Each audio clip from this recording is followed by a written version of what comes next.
नमस्कार, जय हिंद प्यारे साथियों। कैसे हैं आप सभी लोग। मैं आशा करता हूं आप सभी लोग अच्छे होंगे, स्वस्थ होंगे, मस्त होंगे, तंदुरुस्त होंगे और लगे होंगे परीक्षाओं की तैयारी में।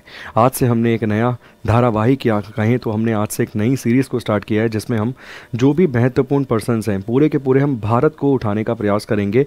जो भी महत्वपूर्ण व्यक्ति हैं भारत के संबंध में, और विशेषकर हम यहाँ पर प्रयास करेंगे कि बिहार के लोगों को भी, जो बिहार के महत्वपूर्ण पर्सनैलिटीज़ आपको मिलती हैं, उनको उठाकर उनकी बायोग्राफीज़ को पढ़ा जाए। हम एक एक करके, मतलब बेसिकली एक एक क्लास में या एक एक शॉर्ट सेशन के अंदर कवर करेंगे एक एक महत्वपूर्ण व्यक्ति को। तो आज मैं शुरुआत कर रहा हूँ भारत के प्रथम राष्ट्रपति, भारत के सबसे लंबे समय तक रहने वाले राष्ट्रपति के बारे में, साथ के साथ भारत के प्रथम ऐसे राष्ट्रपति जिन्हें भारत रत्न पुरस्कार से सम्मानित किया गया था। देखिए, मैंने क्लैरिटी यहाँ पर दे देता हूँ कि डॉक्टर राजेंद्र प्रसाद साहब को भारत रत्न दिया गया था 1962 में, जबकि एस राधाकृष्ण, सर्वपल्ली राधाकृष्ण को भारत रत्न मिला था 1954 में। मगर जब राधाकृष्ण जी को भारत रत्न मिला था उस समय वो उपराष्ट्रपति थे, मगर जब डॉक्टर राजेंद्र प्रसाद जी को भारत रत्न मिला था उस समय आप सभी लोग जानते हैं कि वो राष्ट्रपति का कार्यकाल निभा रहे थे या निभा चुके थे। ठीक है ना। तो दोनों ही पॉइंट्स अलग अलग हैं, ध्यान दीजिएगा, इंपॉर्टेंट बन जाता है कई बार इस तरीके से भी प्रश्न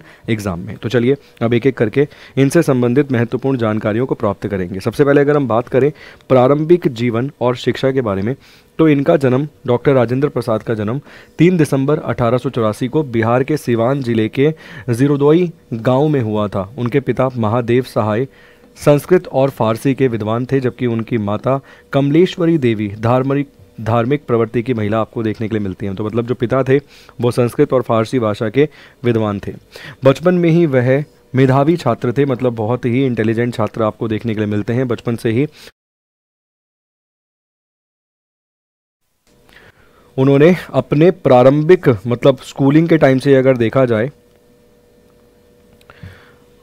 बचपन में अगर देखा जाए अपने प्रारंभिक शिक्षा छपरा जिले स्कूल से प्राप्त की है और बाद में वो कोलकाता के प्रेसिडेंसी कॉलेज में प्रवेश लिया, जहां से उन्होंने कानून और अर्थशास्त्र की डिग्री प्राप्त की। इसके बाद उन्होंने इलाहाबाद विश्वविद्यालय से कानून में डॉक्टरेट की उपाधि अर्जित करी। तो देखो, कई बार एग्जाम में भी ऐसे क्वेश्चन पूछ लेता है कि उन्होंने डॉक्टरेट की जो उपाधि है वो निम्नलिखित में से कहाँ से प्राप्त करी है। तो इलाहाबाद के विश्वविद्यालय से उन्होंने डॉक्टरेट की जो उपाधि है उसे प्राप्त किया है। प्रारंभिक शिक्षा के बारे में हमने जान लिया, स्थान के बारे में जान लिया, माता पिता के बारे में जान लिया। आगे बढ़ते हैं। भारत के स्वतंत्रता संग्राम में उनकी क्या भूमिका है। 1911 में उन्होंने भारतीय राष्ट्रीय कांग्रेस में भारतीय राष्ट्रीय कांग्रेस में वो शामिल हुए। उन्होंने स्टार्ट किया भारतीय राष्ट्रीय कांग्रेस के साथ काम करना। इसके बाद 1917 चंपारण सत्याग्रह, जहां पर गांधी जी जाते हैं चंपारण में, महात्मा गांधी जी के साथ मिलकर बिहार में नील किसानों के अधिकारों के लिए संघर्ष किया। 1920 में असहयोग आंदोलन में देश की सेवा के लिए अपनी सफल वकालत छोड़ दी। उन्होंने अपनी जो एडवोकेट जो वो थे, वकील जो थे, उसे छोड़ दिया। ठीक है ना। वो लग गए पूर्णतः देश की सेवा में। इसके बाद 1930 में नमक सत्याग्रह, इस आंदोलन में महत्वपूर्ण भूमिका उन्होंने निभाई। 1942 भारत छोड़ आंदोलन में ब्रिटिश सरकार ने उन्हें गिरफ्तार कर लिया। लगभग 3 वर्षों तक उन्हें जेल में यहाँ पे रखा गया था। तो 1942 में उन्हें भी गिरफ्तार कर लिया गया था और 3 सालों तक उन्हें जेल में रखा गया था। संविधान निर्माण में भूमिका, तो आप सभी लोग जानते हैं ये भारत के संविधान सभा के परमानेंट, मतलब स्थायी अध्यक्ष के रूप में चुने गए थे। इन्हें चुना गया था 11 दिसंबर 1946 को।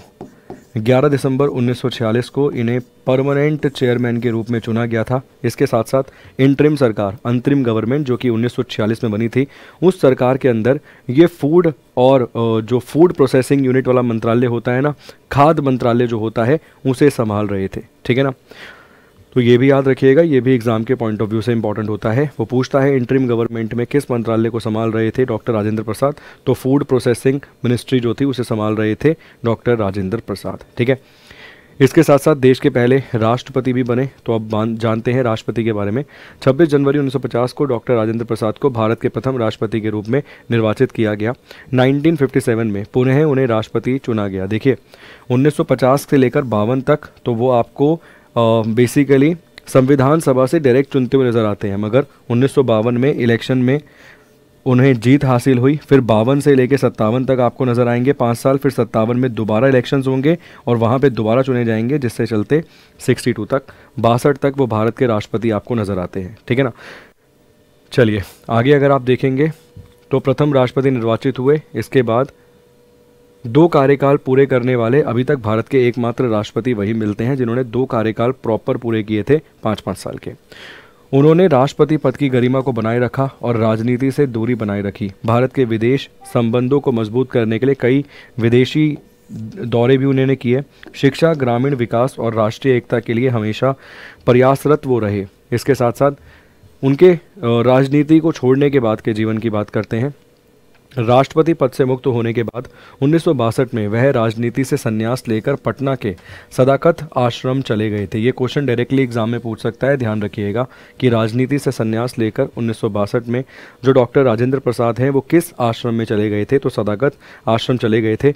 उसी वर्ष उन्हें भारत रत्न से सम्मानित किया गया। देश के सर्वोच्च नागरिक सम्मान से उन्हें नवाजा गया। और वहीं डॉक्टर राजेंद्र प्रसाद का 28 फरवरी 1963 को पटना, बिहार के अंदर निधन हो गया था। ठीक है ना, तो 28 फेब 1963 को पटना, बिहार के अंदर इनका निधन हो गया था। कुछ जानते हैं सर विरासत, इनके परिवार, इनके फैमिली, इन सब चीज़ों के बारे में भी कुछ चीज़ें जानते हैं। डॉक्टर राजेंद्र प्रसाद को निम्नलिखित रूपों में याद रखा जाएगा।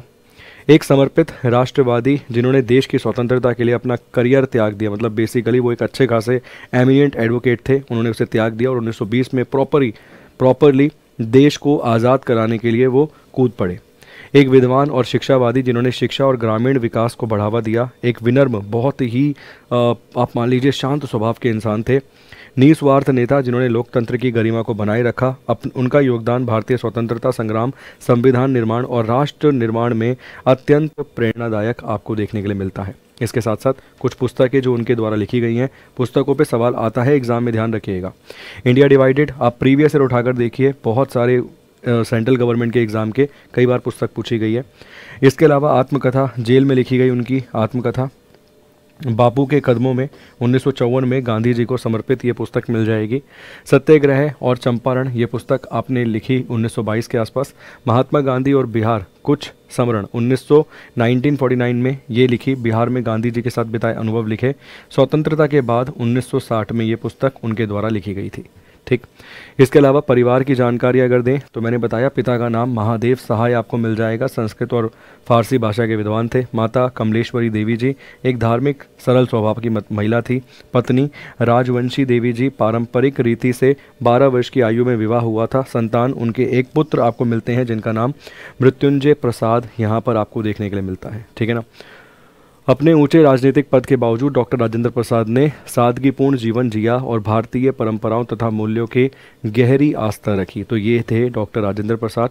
उनके जीवन पर एक छोटा सा परिचय मैंने बेहतर तरीके से देने का यहाँ पे प्रयास किया है।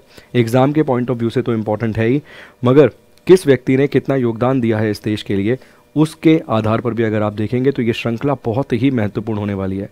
बहुत सारे फेमस ऐसे लोग और बहुत सारे ऐसे लोग जिनके बारे में हम जानना चाहते हैं मगर सोर्स नहीं मिलता, उन सभी को कवर करेंगे हमारी इस बायोग्राफी की श्रृंखला में।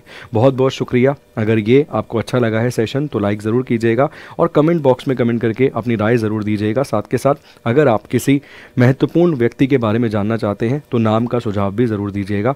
Thank you so much. God bless you.